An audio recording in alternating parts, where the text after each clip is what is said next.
किसान सेनेच्या माध्यमातून आंदोलन सुरू आहे। पोलिसांनी आंदोलकांमध्ये धरपकड सुरू असल्याचा प्रकार समोर येतोय। गिरगाव ठिकाणची ही दृश्य आहेत। त्या ठिकाणी महाराष्ट्र नवनिर्माण सेना आक्रमक झालेली आहे। महाराष्ट्र नवनिर्माण सेनेच्या माध्यमातून हे आंदोलन सुरू आहे।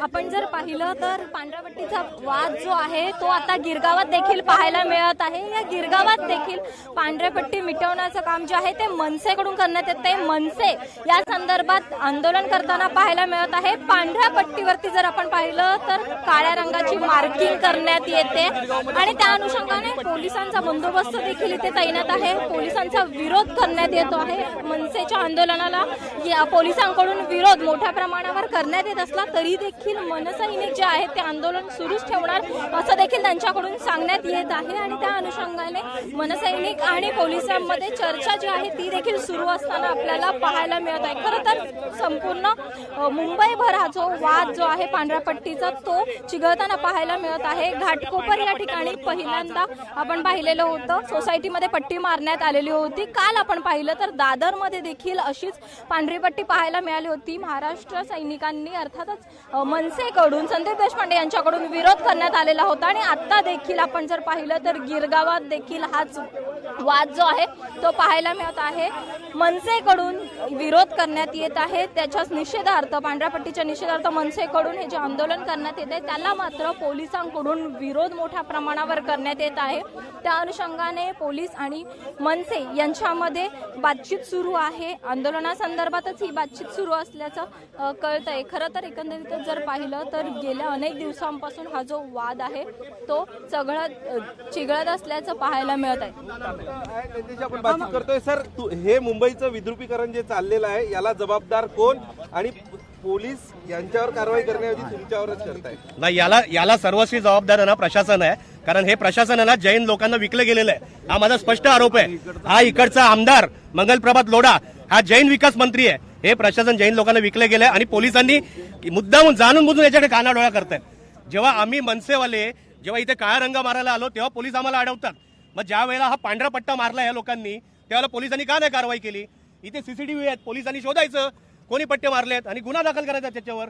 आम्ही जोपर्यंत हा रंग इथे काळा होत नाही आहे ना तोपर्यंत आम्ही इथून जाणार नाही। तुम्ही महापालिकेकडे वगैरे तक्रार वगैरे केलेली का या सगळ्या? कशाला तक्रार करायला पाहिजे महापालिकेकडे तक्रार करायची गरज नाहीये। महापालिकेने जर हे प्रकार थांबवले नाहीत, या प्रकाराला आळा घातला नाही तर आम्ही जिथे जिथे जैन लोकांच्या सोसायट्या आहेत तिथे तिथे आम्ही काळा रंग मारायला चालू करणार आहोत। परंतु ही पहिली गोष्ट नाही, गिरगावात गेल्या अनेक वर्षांपासून अशा संदीप पद्धतीच्या देशपांडेंनी याला सांस्कृतिक दहशतवाद म्हटलेलं आहे। तुमचं म्हणणं काय आहे? हे जाणीवपूर्वक फक्त घाटकोपरमध्ये आधी झालं होतं, आता हे मुद्दाम घडतंय? जैन जिहाद आहे म्हणून हा जाणीवपूर्वक मी सांगतो आणि देशपांडे साहेबांनी जे सांगितलंय ना ते अगदी खरं आहे। हा सांस्कृतिक दहशतवादच आहे आणि ही फक्त हे हळूहळू सुरुवात करतायत। हे आपल्याला बघतायत आपल्या मराठी लोकांची ताकद किती आहे आजमावून घेत आहेत आणि आम्ही आमची ताकद आता दाखवू आणि जोपर्यंत महाराष्ट्र सैनिक आहे तोपर्यंत यांचे कुठले मनसुबे आम्ही पूर्ण होऊन देणार नाही। परंतु एकीकडे निलेशचंद्र मुनी जे त्यांचे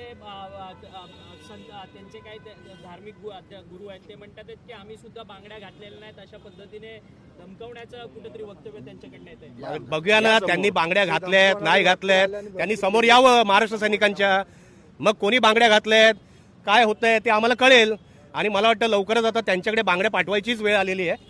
हीच परिस्थिती महाराष्ट्रात चालू आहे।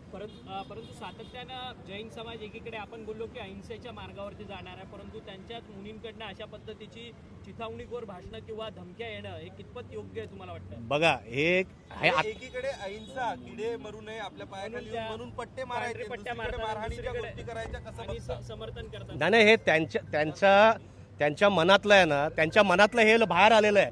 त्यांना पहिल्यापासून मुंबईवर ताबा मिळवायचा होता, ते एवढे वर्ष तो मनसुबे त्यांचे पूर्ण होत नाहीयेत। मग हळूहळू ते असा सांस्कृतिक दहशतवाद मांडून मुंबईवर ताबा मिळवायचा प्रयत्न करतात। परंतु हा जैन जिहाद वाटत नाही का हा ज्या पद्धतीने? 100% हा त्यांचा जिहादचाच प्रकार आहे, 100% हाच प्रकार आहे, पण आम्ही ते यशस्वी होऊन देणार नाही। सगळ्या मुंबईत होत असताना फक्त मोजक्या ठिकाणी विरोध केला जातोय आणि मराठी माणूस सगळ्या मुंबईत आहे, फक्त मनसेला किंवा काही मोजक्या संघटनांनाच का विरोध करावा वाटतोय?